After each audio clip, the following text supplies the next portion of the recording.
झारखंड के ग्रामीणों ने एनीमिया यानी खून की कमी को दूर करने का रास्ता ढूंढ लिया है। यह रास्ता लोहे की कढ़ाई से होकर गुजरता है। लोहे की कढ़ाई के करिश्मे को समझने के लिए हम आपको ले चलते हैं राजधानी रांची से करीब 70 किलोमीटर दूर आदिवासी बाहुल खूंटी जिले के तोरपा विधानसभा क्षेत्र के कुछ गांवों में।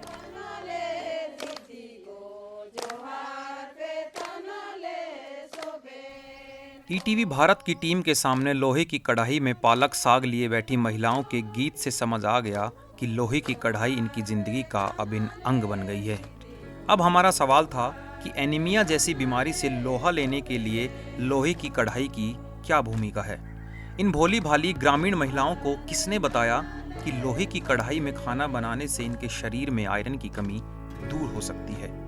किसने समझाया कि यह अपने घरों के आसपास की जमीन पर किचन गार्डन लगाएं। इसका जवाब दिया बदलाव दीदी ने। लोहा का कढ़ाई से बहुत फायदा है। हम गर्भवती महिला लोग को बताती हूँ कि लोहा का कढ़ाई से साग पका के खाने से आयरन की कमी दूर होती है। और किशोरों लोग को भी बताती हूँ लोहा का कढ़ाई से सब्जी साग भूंजने से अधिक फायदा है। अब सवाल ये है कि ग्रामीणों के व्यवहार में बदलाव का ये आइडिया किसने सुझाया। इसके जवाब में एक गैर सरकारी संस्था का नाम सामने आया। नाम है TRI यानी ट्रांसफॉर्म रूरल इंडिया। समुदाय के संग एक चर्चा करें कि किस तरह के बदलाव की अपेक्षा रखते हैं।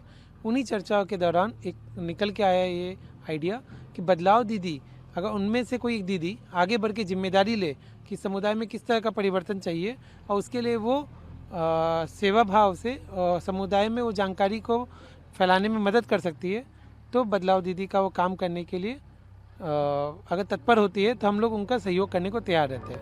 इस संस्था ने ग्रामीण महिलाओं के व्यवहार में बदलाव के लिए इन्हीं के बीच से एक जागरूक महिला को चुना और उसे नाम दिया बदलाव दीदी। फिर बदलाव दीदी की पहल पर इस अभियान से अलग अलग गाँव की महिलाएं जुड़ती चली गई और इस तरह बनता चला गया कारवा।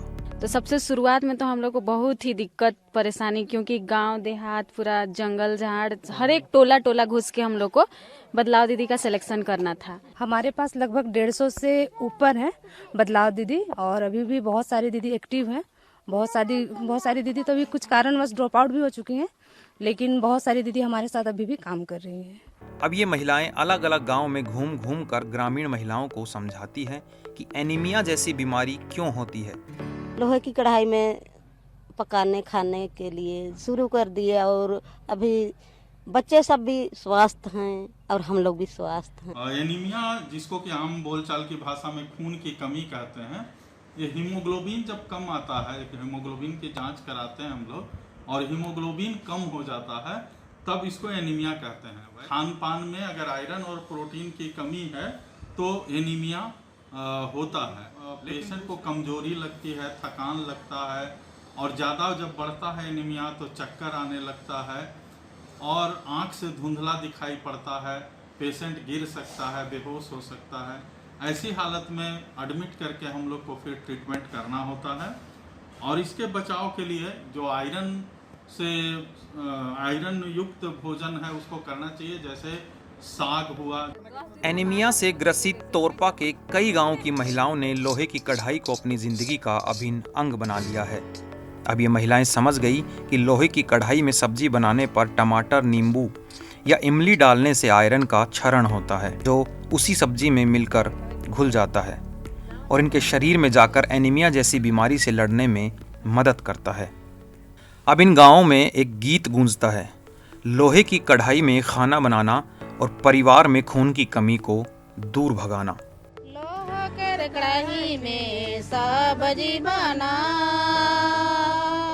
लोहा कर कढ़ाई में सब्जी बना, खून कर कमी के दूर भगा दीदी, खून कर कमी के दूर भगा।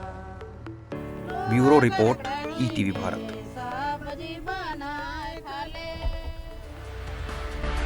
24 घंटे लगातार खबरें देखने के लिए डाउनलोड करें ईटीवी भारत ऐप।